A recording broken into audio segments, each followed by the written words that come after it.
Hello everyone, कैसे हैं आप लोग। आई होप आप सब लोग घर पे हैं और सुरक्षित हैं। जैसा कि हम लोग देखें कि आज का जो न्यूज़पेपर देखा हम लोगों ने सुबह, तो वो देखते ही हमारे चेहरे पे एक लंबी सी स्माइल आ गई। क्यों? क्योंकि हम लोग जो कल शाम से न्यूज़ सुन रहे हैं कि हमारे देश में बहुत बड़े 2 बदलाव हुए हैं। उन 2 बदलाव में एक तो रक्षा के क्षेत्र में था और एक हमारे शिक्षा के क्षेत्र में था। रक्षा के क्षेत्र में जो रफाल, आप लोगों के सबके स्टेटस स्टोरीज पे अभी वही छा रहा है, और उसी के साथ में हम लोग बात करें कि हमारे ये एजुकेशनल चैनल होने के साथ में मैं आपको कुछ जो एजुकेशनल पॉलिसीज़ है 2020 की जो चेंज हुई है, कितने सालों बाद, 34 सालों बाद। हम लोग जिस एजुकेशन सिस्टम में पढ़े हैं, हम लोग जिस एजुकेशन सिस्टम को अभी तक फॉलो कर रहे थे, वो एजुकेशन सिस्टम था वो 1986 से लागू हुआ था। तो अभी ये एजुकेशन सिस्टम है वो कल शाम को चेंज कर दिया गया है। जो मानव संसाधन विकास मंत्रालय था उसका नाम है वो शिक्षा मंत्रालय के नाम से चेंज कर दिया गया है। तो अब जो चेंजेस आए वो चेंजेस हमारे लिए खुशी का कारण कैसे हो सकते हैं, उसके बारे में मैं आपको इस वीडियो में आज पूरा बताने वाली हूँ। और उसी के साथ में आप लोग को ये वीडियो यदि अच्छा लगे, पहली बात तो कि आप स्टार्टिंग से लेकर एंडिंग तक इस वीडियो को देखिएगा। आपको बहुत सारे करंट अफेयर्स के क्वेश्चंस और बहुत सारी जो बातें हैं जो मैं आपसे शेयर करना चाहती हूँ, मेरी खुशी है, जो आप लोगों की भी खुशी का रीज़न है, वो मैं आपसे शेयर करना चाहती हूँ। तो आप लोग वो सारी बातें स्टार्टिंग से लेकर एंडिंग तक सुनिएगा। आपको यदि वीडियो अच्छा लगे तो उसको लाइक कीजिए और इसको ज़्यादा से ज़्यादा शेयर कीजिए, क्योंकि ये सबके लिए ही इम्पॉर्टेंट चीज़ है। क्योंकि हर एक व्यक्ति है, हर एक व्यक्ति का लिंक है वो एजुकेशन सिस्टम से होता है।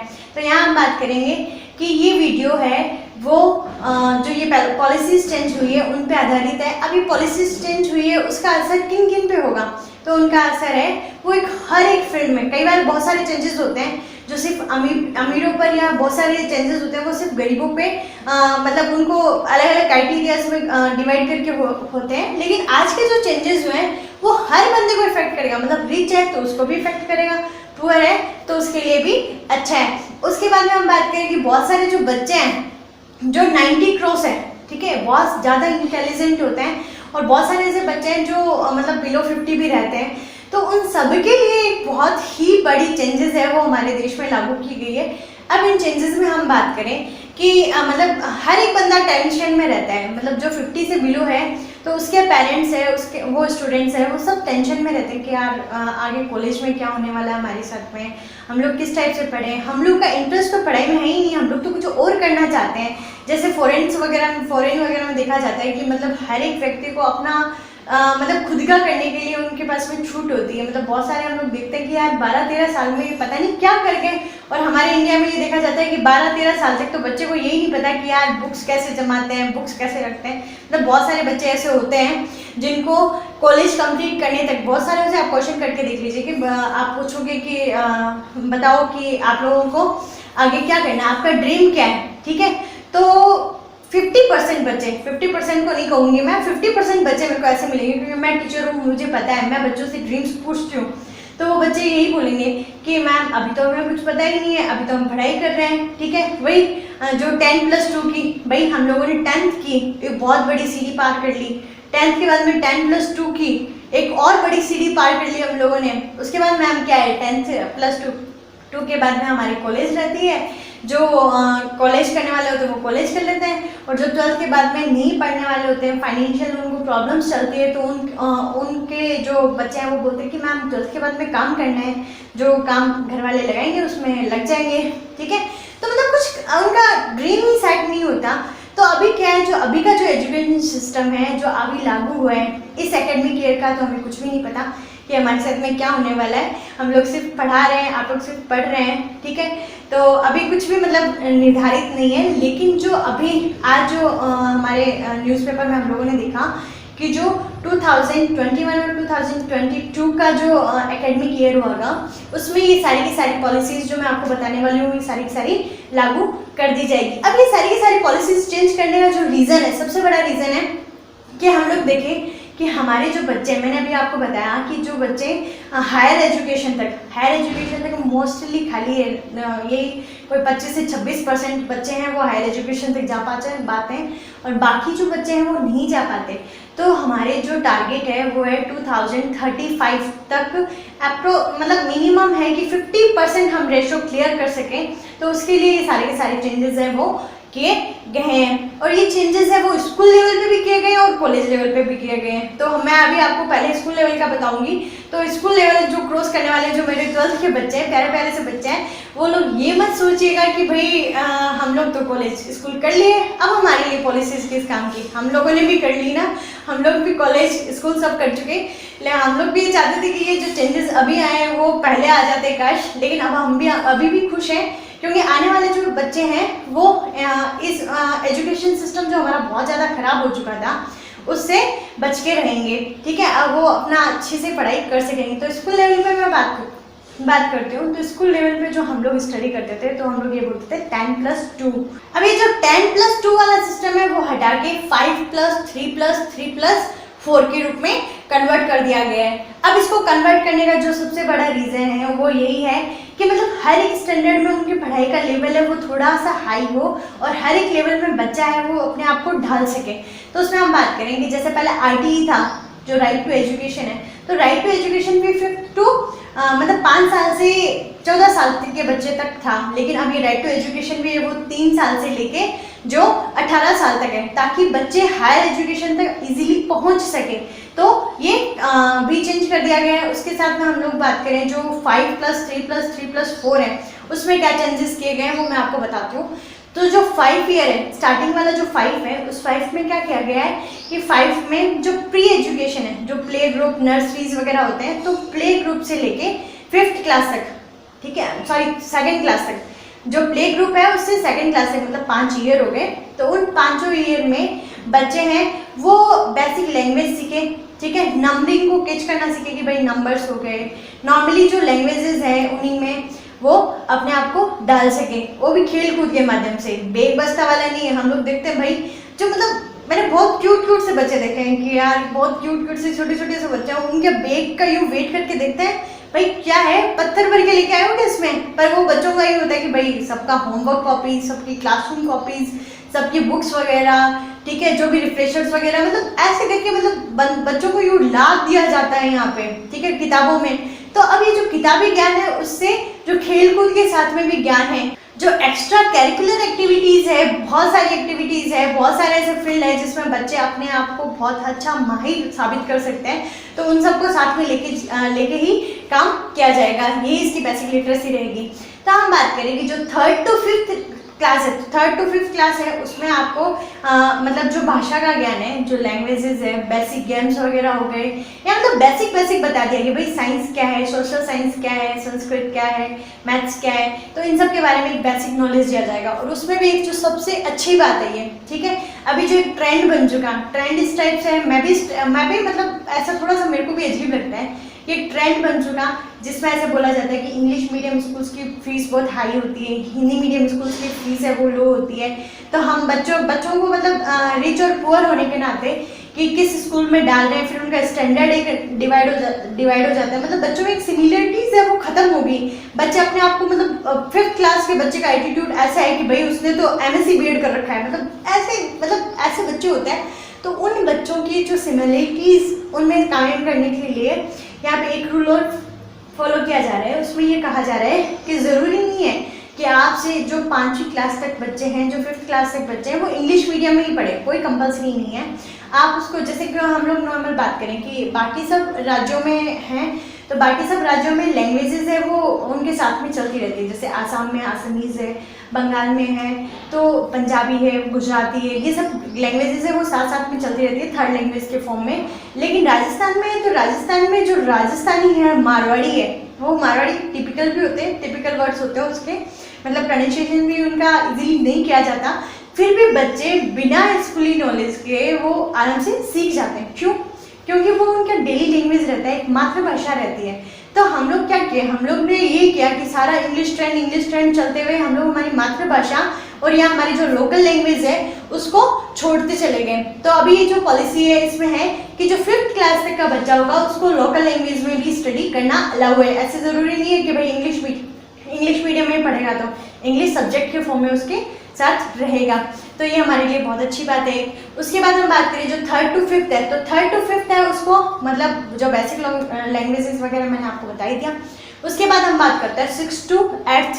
अभी जो 6th to 8th का पीरियड होता है, जब बच्चा मेच्योर होने लग जाता है, बच्चा मतलब उसकी समझने की पावर है वो बढ़ने लग जाती है, तो उस कंडीशन को, उस जो फेज को बोला जाता है फाउंडेशन फेज। अब ये जो फाउंडेशन फेज है उसमें उसको कोडिंग सिखाई जाएगी। कोडिंग का मतलब हुआ कि वो जो कंप्यूटर से रिलेटेड जितना भी है, कि जैसे चाइना और जापान और जो अमेरिका है वो मतलब वेल डेवलप्ड सिटीज़ में बोला जाता है, तो वो इसीलिए बोला जाता है क्योंकि वो लोग क्या करते हैं, बच्चे को मतलब स्टार्टिंग से उसका फाउंडेशन है वो इतना सॉलिड बनाते हैं कि पूछो मत। तो वहाँ से क्या क्या किया जाएगा, जो कोडिंग वगैरह या जो प्रोजेक्ट हो गए, उसको छोटे छोटे मतलब जो काम है कि इंजीनियरिंग स्टूडेंट अपनी कॉलेज लाइफ में IITs में जाकर करते हैं, वो काम छोटे छोटे, ठीक है। तो वो सारी की सारी चीज़ें, वो प्रोजेक्ट्स वगैरह, कोडिंग वगैरह, वो सब उनको सिखाया जाएगा। और उसी के साथ में जो सबसे इम्पोर्टेंट ईयर्स होते हैं वो होते हैं 9th to 12th, ठीक है।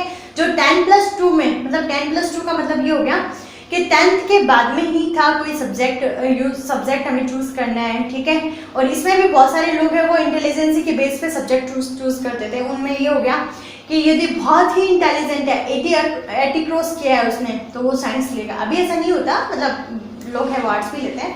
मैं सिर्फ बात बता रही हूँ आपको कि साइंस लेगा, या तो 50% बने तो आर्ट्स ले ले, तो आर्ट्स के लेके, क्यों भाई आर्ट्स के सब्जेक्ट हार्ड नहीं होते, ठीक है। हर एक सब्जेक्ट है उसमें इंटरेस्ट होना ज़रूरी है, इंटरेस्ट होने के साथ में ही बच्चा आगे बढ़ सकता है। ऐसे कोई परसेंटेज वाइज उसका क्राइटेरिया नहीं डिसाइड किया जाता कि वो साइंस ले, वो कॉमर्स ले, वो आर्ट्स ले, उसका इंटरेस्ट पूछना चाहिए। अब ये इंटरेस्ट है वो 9th क्लास से डेवलप हो जाएगा। 9th to 12th क्लास है वो कोई भी सब्जेक्ट के साथ में स्टडी कर सकता है। आर्ट्स वाला बच्चा बायोलॉजी पढ़ सकता है, जैसे मैं बायोलॉजी पढ़ाती हूँ इसलिए मैं आपको एग्जांपल दूंगी। और उसी के साथ में मैथ्स वाला बच्चा है वो कॉमर्स का कोई सब्जेक्ट पढ़ सकता है। मैथ्स वाला बच्चा है वो पॉलिटिकल साइंस पढ़ सकता है। मतलब इसमें कोई भी एक जो स्ट्रीम सेट था, तो वो स्ट्रीम सिस्टम है वो एकदम बंद कर दिया गया है। ये सबसे अच्छी खुशखबरी होगी कि आप अपनी मन मर्जी से सब्जेक्ट पढ़ सकते हैं। जो लोग बायोलॉजी के होते हैं, नॉर्मली जैसे मैं क्लास लेती हूँ तो बायोलॉजी के बच्चों को प्रॉब्लम रहती है कि मैम फिजिक्स नहीं समझ में आती, मैम केमिस्ट्री नहीं समझ में आती, किसी को बायो भी नहीं समझ में आती होगी, तो मैथ्स वाले, ठीक है। सबका एक अलग अलग अपने चॉइस होती है, सब्जेक्ट वाइज चॉइस होती है, ठीक है। तो यहाँ पे बच्चों का जो पूरा का पूरा मतलब अच्छे से डेवलपमेंट है वो हो पाएगा कि वो अपने इच्छा से सब्जेक्ट लेके और उस सब्जेक्ट पे काम कर सकता है, ठीक है। उसी के साथ में जो सबसे अच्छी बात है कि 9th 10th 11th 12th बच्चे जिनको स्किल्स पे ध्यान देना चाहिए, स्किल्स, हॉबीज़ वगैरह, ये सिर्फ पूछने मात्र नहीं होती। क्योंकि मेरी आदत है मैं क्लास में जाके मैं सबसे पहले उसके हॉबी, उसके ड्रीम्स वगैरह, स्किल्स वगैरह पूछ लूँ, लेकिन बच्चों के पास में कुछ बताने के लिए होता ही नहीं है। और जिनके पास होता है वो बोर्ड के प्रेशर से कि भाई मैम 12th क्लास से आप क्या बात कर रहे हो, मैम 10th क्लास आप क्या बात कर रहे हो, हमें एग्जाम्स देने हैं, ठीक है, हमें रटना है, बहुत सारा हम लोग रटेंगे। अब इतना सारा हम लोग रट चुके हैं ना, आपने यदि बोल दिया कि डांस कंपटीशन है या अदर कोई कंपटीशन है तो हम लोग सब कुछ भूल जाएंगे ना मैम, ऐसा थोड़ी होता है मैम, ठीक है। तो उनके लिए भी खुशखबरी है कि आपको बोर्ड एग्जाम्स के साथ पहली बात तो आपको बोर्ड एग्जाम्स का सिलेबस है वो कम कर दिया जाएगा। उसी के साथ में आप रेगुलर सब्जेक्ट और एक्स्ट्रा करिकुलर एक्टिविटीज़ के सब्जेक्ट्स भी ले सकते हो। एक्स्ट्रा करिकुलर एक्टिविटीज़ तो पूछी जाए तो एक पूरी की पूरी लिस्ट बनी हुई है कि भाई हम लोग गेम्स में बहुत अच्छे हैं, हम लोग डांस में अच्छे हैं, हम लोग सिंगिंग में अच्छे हैं। और ये भी कहा गया है कि जो संगीत, कला और साहित्य है, इन तीनों को भी कंपल्सरी कर दिया जाएगा हर एक कॉलेज में, हर एक फील्ड में। और उसी के साथ में आपका सिलेबस है वो मैं आपको बताई चुकी, कम हो चुका।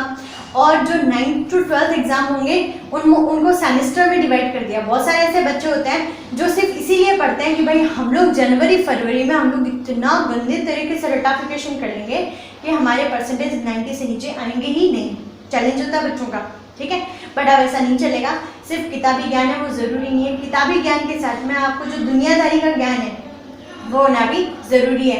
अब दुनियादारी का ज्ञान कैसा आएगा कि आपका बिहेव कैसा है। बहुत सारे ऐसे बच्चे होते हैं जो मैं मेरी क्लास के बच्चे बता रही हूँ, उन्हीं का एग्जांपल दे रही हूँ मैं, मतलब कोई और एग्जांपल्स नहीं चूज़ करती। मेरे सामने जो एग्जांपल्स रहते हैं मैं उन्हीं की बात कर रही हूँ। बहुत सारे ऐसे बच्चे होते हैं जो क्या करते हैं कि भाई हम लोग पढ़े जा रहे हैं, हम किताब के अंदर पूरा का पूरा घुस चुके। अब किताब के अंदर पूरा घुस चुके, साइड में कौन आ रहा है नहीं पता, ठीक है। पेरेंट्स के कोई रिलेटिव वगैरह आते हैं, क्या करना है हमें तो सिर्फ किताबों से पढ़ना है, हम लोग को बिहेवियर ज़रूरी नहीं है, हम लोग बिहेव क्या किससे बिहेव रखें, ठीक है।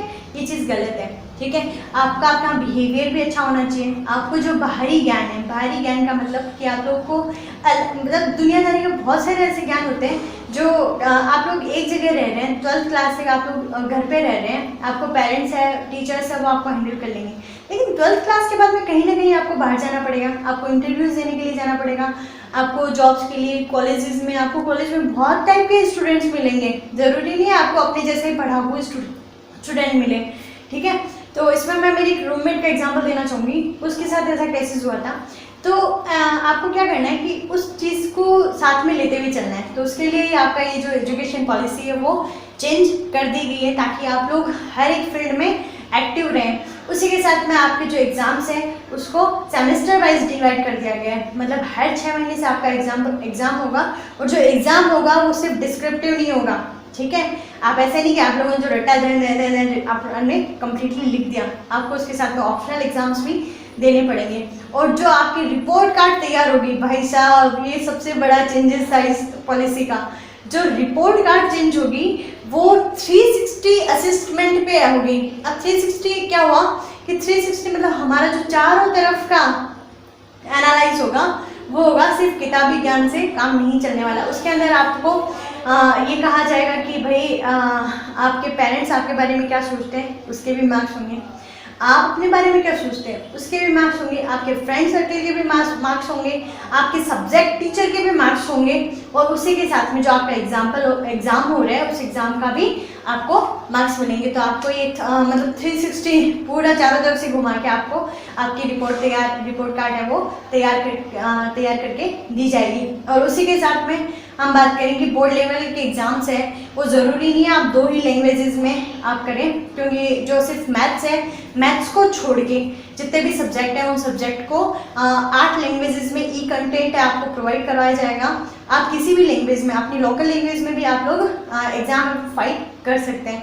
तो मतलब इस टाइप से आपको स्कूल लेवल पे आपको बहुत ही अच्छी अपॉर्चुनिटी मिल रही है। तो अभी तक हम लोगों ने बात की स्कूल सिस्टम की, लेकिन हमारा जो कॉलेज सिस्टम है वो और भी ज़्यादा चेंजेस हो गए उसमें। तो यहाँ पे हम लोग जो स्कूल सिस्टम की बात कर रहे थे, तो स्कूल सिस्टम में हम लोगों ने 12th कर ली, 12th के हमारे परसेंटेज आ गए। अब परसेंटेज आने के बाद में हमारे रहते हैं कि कौन से कॉलेज में हमें एडमिशन मिलेगा। हमारे इतने परसेंटेज नहीं आए तो हमें किस कॉलेज में एडमिशन मिलेगा। अब नॉर्मली क्या होता है कि जिसके 94 परसेंटेज है, ठीक है, 50 की बात ही नहीं कर रही मैं, 94 की बात कर रही हूँ। तो 94 वाले परसेंटेज वाले बच्चे के दिमाग में भी ये रहता है कि यार मेरे परसेंटेज 2 परसेंटेज तो कम रह गए, अभी 2 परसेंटेज ज़्यादा हो जाते तो मैं जिस कॉलेज में चाहता था उसमें मेरा एडमिशन हो जाएगा, क्योंकि मेरे 94 है लेकिन उस कॉलेज की तो कट ऑफ 96% गई है, तो मेरा एडमिशन तो होने का सवाल ही नहीं पैदा होता। पेरेंट्स को भी टेंशन होती है, बच्चों को भी टेंशन होती है। तो इस टेंशन का भी यहाँ पे एक सॉल्यूशन निकाल दिया है। इसका ये सॉल्यूशन निकाला कि 12th क्लास के बच्चे चाहे किस भी परसेंटेज के हो, ठीक है, उस परसेंटेज के बच्चे हैं वो एक कॉमन एप्टीट्यूड टेस्ट देंगे। कॉमन एप्टीट्यूड टेस्ट देने के बाद में एक जो कॉमन टेस्ट होगा सब बच्चों के लिए, उसके बाद में वो अपने अच्छे नंबर लाके अपने 12th परसेंटेज के साथ में वो अपनी मनचाहे कॉलेज में एडमिशन ले सकते हैं। और मनचाहे कॉलेज में एडमिशन लेने के बाद में भी आपको ये बात ध्यान में रखनी है कि सबसे बड़ी जो प्रॉब्लम होती है वो होती है फीस की प्रॉब्लम। ठीक है, बहुत बार ऐसे होता है कि जो मतलब अच्छी फैमिली से बिलोंग करते हैं वो क्या करते हैं कि उन्होंने अपने बच्चे को 12th करवाई, बहुत अच्छे स्कूल से करवाई, ठीक है, मतलब स्कूल अच्छा है, स्कूल सारे ही अच्छे होते हैं, ठीक है, मतलब बहुत ज़्यादा जिसपे फीस अच्छी थी, ठीक है, तो अच्छी फीस से उसको 12th करवाई, उसके अच्छे नंबर पे आ गए, उसके बाद में अच्छी कॉलेज में उसको एडमिशन करवा दिया, मनचाहे कॉलेज में MBBS करवाओ, जो चाहे इंजीनियरिंग करवाओ कुछ भी, और उस पर 20-30 लाख रुपए और इन्वेस्ट कर दिए, ठीक है। एक बार उसका बचपन से लेके और जो कॉलेज तक हायर एजुकेशन तक उसका इन्वेस्टमेंट देखे तो देखिए कि उसके करियर में उसको वापस उतना मतलब रिटर्न में मिल रहा है, नहीं मिल रहा, उसको क्या मिलता है 3-3.5 लाख रुपए का प्लेसमेंट मिलता है। तो ऐसे मतलब जो मतलब डिफरेंसेस आ जाते हैं, जो इन्वेस्टमेंट और हमें जो रिटर्न मिल रहा है उसमें ये डिफरेंसेस भी क्या कर दिए उन्होंने, बंद कर दिए। हमारे जो एक फीस का क्राइटेरिया है, फीस का क्राइटेरिया भी उन्होंने मतलब नॉर्मल कर दिया। हर एक जो प्राइवेट संस्था या कोई कोचिंग है वो बहुत ज़्यादा फीस लेती थी, उस फीस को यहाँ पे मेंटेन कर दिया, मतलब सबकी फीस है वो क्या रहेगी, इक्वल रहेगी। अब फीस इक्वल रहने से क्या होगा कि जो गरीब बच्चे हैं या जो अमीर बच्चे हैं, तो मतलब एक डिफरेंस था उनके बीच में, वो भी एकदम से खत्म हो जाएगा। आराम से हर एक बच्चा है उसको हर एक एजुकेशन मिल पाएगी, हायर एजुकेशन तक बच्चे ज़्यादा से ज़्यादा पहुंच पाएंगे। अब हायर एजुकेशन की बात करें तो हायर एजुकेशन में जो हम बोलते थे कि बीएससी होता है, बीए होता है, जो बैचलर डिग्री होती है वो 3 साल की ही होती है, तो उसको 3 साल से नहीं करके 4 साल कर दिया है। और 4 साल करके, और आप लोग अपने बड़े भाई या बड़े बहन से पूछिए कि जिन्होंने कॉलेज ड्रॉप कर दिया, बहुत बार ऐसा होता है कि कोई मतलब फाइनेंशियल प्रॉब्लम्स होती है या कोई घर में ऐसी कोई प्रॉब्लम है कि उसको जॉब करनी अभी ज़रूरी है, पढ़ाई करना ज़रूरी नहीं है। जिन्होंने कॉलेज ड्रॉप कर दी उनके कहीं ना कहीं दिमाग में ये गिल्ट है कि यार मैंने कॉलेज क्यों ड्रॉप किया। बच्चे कई आपको बताते भी होंगे कि भाई आप बहुत अच्छे से पढ़ लो, हम लोग को तो मौका नहीं मिला लेकिन आपको मौका मिला है। लेकिन अब ये मौका सबके लिए मिलेगा, सबके लिए इस टाइप से होगा कि यदि हम लोग, पहली बात तो मैं आपको बता देती हूँ कि 3 साल से लेकर 4 साल तक मतलब जो 3 साल से 4 साल की हमारे डिग्री है वो कर दी गई है। उसमें भी यदि कोई पहली साल पे पढ़ के ड्रॉप आउट करता है, उसको ड्रॉप कर देगा कॉलेज को, तो उसको एक सर्टिफिकेट कोर्स का एक मतलब सर्टिफिकेट मिलेगा उसको, और वो सर्टिफिकेट है वो उसके एकेडमिक बैंक क्रेडिट में जमा होगा। एकेडमिक बैंक क्रेडिट है वो हमारा एक डिजी लॉकर की तरह होगा। अब उसमें क्रेडिट, जो क्रेडिट वर्ड यूज़ कर रहे हो, क्रेडिट वर्ड इसलिए कि हर एक जो सब्जेक्ट होता है उस सब्जेक्ट के क्रेडिट्स होते हैं कि भाई हम लोग जिस सब्जेक्ट को पढ़ रहे हैं तो फर्स्ट ईयर में हमें उतने क्रेडिट है वो अचीव करने हैं, तो उसके क्रेडिट मार्क्स है वो कहाँ होंगे, उसके सर्टिफिकेट में डिजी लॉकर में सेव रहेंगे। और उसके बाद में वो जब भी कभी वापस स्कूल में कॉलेज में री एंटर करता है, ठीक है, तो यहाँ पे इसका नाम जो है वो ये है कि मल्टी एंट्री मल्टी एग्जिट, मतलब कितनी बार में हम लोग एग्जिट कर सकते हैं और कितनी बार भी एंटर कर सकते हैं। तो इस टाइप से जब वो सेकेंड ईयर में यदि कोई बंदा है जो कॉलेज छोड़ता है, ड्रॉप करता है उसको, तो सेकेंड ईयर में उसका हो जाएगा डिप्लोमा की डिग्री मिल जाएगी उसको। यदि थर्ड ईयर में छोड़ते हैं तो थर्ड ईयर के बाद में यदि आप सिर्फ बैचलर डिग्री है वो सिर्फ जॉब के लिए या ऐसा चाहते हो कि आप यूपीएससी वगैरह के एग्जाम फाइट करने के लिए आप लोग सिर्फ कॉलेज फॉर्मेलिटी के लिए कर रहे हो, तो उनके लिए 3 साल इनफ है। 3 साल वो करके आगे जॉब वगैरह के लिए प्रिपरेशन कर सकते हैं, यूपीएससी की तैयारी कर सकते हैं। लेकिन जो बंदे कॉलेज को सीरियसली कर रहे हैं, रिसर्च फील्ड में जाना चाहते हैं, हर एक कोई भी फील्ड हो, भले आर्ट्स हो, कॉमर्स हो, साइंस हो, हर एक फील्ड में एक अलग टाइप की रिसर्च होती है, उस रिसर्च में जाना चाहते हैं तो वो 4th ईयर को करना है उनके लिए, कंपलसरी रहेगा। 4th ईयर रहेगा वो रिसर्च ओरिएंटेड रहेगा, ठीक है। थर्ड ईयर में आप लोगों ने छोड़ा है तो आपको बैचलर डिग्री मिलेगी, ठीक है, लेकिन जब आपको 4th ईयर में आप लोग छोड़ेंगे कॉलेज को करके तो आपको एक रिसर्च डिग्री भी आपको साथ में दी जाएगी, तो वो आपके लिए बहुत ज़्यादा इंपॉर्टेंट रहेगी। तो आपको यहाँ पे ध्यान में रखना है कि जो मल्टी एंट्री और मल्टी एग्जिट कर सकते हैं, ठीक है। मैंने कॉमन एप्टीट्यूड टेस्ट आपको बता ही दिया। उसी के साथ में जो पीएचडी वगैरह यूजी के बाद में करते हैं तो उनके लिए भी एमफिल है वो हटा दिया गया है। एमफिल करना कोई कंपलसरी नहीं है, हटा दिया एमफिल को कम्प्लीटली। उसके बाद में एक गुड न्यूज़ और है, एक गुड न्यूज़ ये है कि जो हमारे जीडीपी थी, जीडीपी 4.4% से बढ़ा के 6% कर दी। और एक बात और बता दूं कि जो रिसर्च फंडिंग होती है, तो रिसर्च फंडिंग पहले सिर्फ साइंस वालों को दी जाती थी, अब ये रिसर्च फंडिंग सोशल साइंस वगैरह को, मतलब हर एक फील्ड में रिसर्च फंडिंग है वो आपको दी जाएगी। और आप लोग एक चीज़ का ध्यान में रखिएगा, आप जहाँ पे भी फीस पे करते हैं, क्योंकि आजकल मोस्टली एक तो कोरोना आने के बाद में और हर एक चीज़ है ना ऑनलाइन होती जा रही है, फ़ोन में हर एक के पास में एंड्रॉइड फ़ोन अवेलेबल है, तो सबको यहाँ पे जो पेमेंट करना है, फीस का जो भी पेमेंट रहेगा वो आप ऑनलाइन कीजिए, ठीक है। बहुत सारे इंस्टीट्यूट्स और बहुत सारे कॉलेजेस हैं तो वो क्या करते हैं, मतलब फीस तो बहुत मोटी सी रखते हैं, लेकिन जो ऑनलाइन पेमेंट आते हैं उनके टैक्सेस भरते हैं, बाकी के टैक्सेस नहीं भरते, तो उनकी शो भी नहीं होती कि भाई ये इतनी फीस ले रहे हैं क्या। अब तो फीस का भी आपको सिस्टम है कि फीस का भी बता दिया कि फीस से जो लिमिट है उससे ज़्यादा फीस भी नहीं ले सकते, और बाकी जो भी पेमेंट करें वो आप लोग ऑनलाइन करें। और एक खुशखबरी और है कि जो आईआईटीज़ हैं, आईआईटीज़ में मोस्टली ये था कि सिर्फ जो मैथ्स वाले बच्चे थे वही हायर स्टडी कर सकते थे, लेकिन अब संस्कृत को भी उतनी ही वैल्यू दी गई है। उसी के साथ में आर्ट्स और ह्यूमैनिटी उनको भी उतना ही पढ़ाया जाएगा, क्योंकि आर्ट्स और ह्यूमैनिटी के फील्ड में भी बहुत सारी ऐसी चीज़ें हैं जिसमें आप स्किल डेवलप कर सकते हैं, उनमें भी साइंस है वो अलग तरह से काम करती है, तो उसका अभी नॉलेज है उन बच्चों को दिया जाएगा। तो मतलब इस टाइप से मैं बात करूँ कि बहुत ही बड़ी खुशखबरी है वो आज हमारे न्यूज़पेपर में हमें देखने के लिए मिली, और मैं आपको वीडियो के माध्यम से जितनी बातें बतानी थी वो मैं आपको बता चुकी। अब मैं बच्चों से यही कहना चाहूँगी कि आप लोग कुछ ऐसा कीजिए, डू समथिंग कि आप लोग मतलब आपकी लाइफ में पीछे की साइड का जो भी टाइम था उसमें आपको गिल्ट फील नहीं हो। आप लोग हमेशा ऐसे रहें कि भाई बंदे ने कुछ किया है, ठीक है। आप किसी भी फील्ड में कुछ भी कर सकते हैं। आप कॉलेज के साथ में फैशन डिज़ाइनिंग कर सकते हैं, आप कॉलेज के साथ में जो भी होटल मैनेजमेंट वगैरह बहुत सारे ऐसे डिप्लोमा कोर्सेज वगैरह होते हैं वो आप लोग साथ में कर सकते हैं। आपका कोई हार्ड सब्जेक्ट छोड़ के, जिस सब्जेक्ट में आपको इंटरेस्ट नहीं है वो आपको साइड में रख के। तो जो बच्चे 12th के बच्चे, मोस्टली यहाँ पे मेरे 12th के बच्चे ज़्यादा वीडियो देखते हैं, तो वो लोग दुखी मत होइए। आपके लिए कॉलेज का फील्ड है वो पूरा का पूरा मतलब एक जो स्वर्णिम मौका है, गोल्डन अपॉर्चुनिटी है, वो आपके सामने है अभी। और मतलब लास्ट में सब बच्चों से यही कहना चाहूँगी कि जो बच्चे मतलब मोस्टली जो हायर स्कूल में रहेंगे या कॉलेजेस में रहते हैं, वो मोस्टली कई बार अल्कोहल के एडिक्ट हो जाते हैं, कई बार स्मोकिंग के एडिक्ट हो जाते हैं, ठीक है। लेकिन अभी इस जो करंट पीरियड है इसमें सबसे ज़्यादा जो एडिक्टेशन चल रहा है वो चल रहा है डिजिटल, ठीक है। डिजिटल फील्ड में बोलूँ मैं, फेसबुक, व्हाट्सएप, इंस्टाग्राम, मतलब बहुत सारे ऐसे प्लेटफॉर्म्स हैं यहाँ पे जो हमें मतलब बहुत कुछ अच्छा दे सकते हैं और बहुत कुछ बुरा भी दे सकते हैं। और मोस्टली है कि इस एज के बच्चे हैं वो बुरे को ज़्यादा जल्दी कैच करते हैं। तो मैं उन बच्चों से ये कहना चाहूँगी कि खुद के गाइड हैं वो खुद ही बनिए, खुद का ध्यान खुद रखिए। पेरेंट्स और टीचर्स आपको एनी टाइम अवेलेबल नहीं होंगे।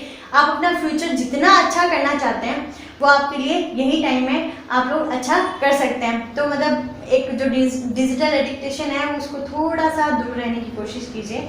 आप लोग मतलब कुछ ऐसा क्रिएटिव, कुछ प्रोडक्टिव कीजिए जो आपको अपनी लाइफ में बहुत आगे लेके जाए, ठीक है। आप लोग डेली का एक एनालिसिस बनाएंगे कि भाई हम लोगों ने जो पूरे दिन में किया उसमें कौन सा ऐसा 1 घंटा था या कौन सा आधा घंटा या हमारा जो पूरा दिन था वो क्रिएटिव और प्रोडक्टिव वर्क में बीता है, ठीक है। तो आप लोग इस टाइप से कुछ ना कुछ अपना खुद का जो एनालिसिस है वो खुद ही कीजिए। हम लोग आपको एनी टाइम नहीं देख सकते। तो हाँ, इसी के साथ मैं मेरा वीडियो है यहीं पे ख़त्म करती हूँ। आज जो मेरी खुशी थी वो मैंने आपसे जाहिर की, और ये खुशी है वो बहुत सारे पेरेंट्स के लिए, बहुत सारे स्टूडेंट्स के लिए भी एक खुशी का रीज़न है, इसलिए मैंने आपसे बात करना है वो उचित समझा। तो खुश रहिए, मुस्कुराते रहिए और घर पे सुरक्षित रहिए। और इस वीडियो को ज़्यादा से ज़्यादा लोगों से शेयर कीजिए, लाइक कीजिए इस वीडियो को यदि आपको अच्छा लगा है मेरा आपसे बातचीत करना। Thank you so much for watching me.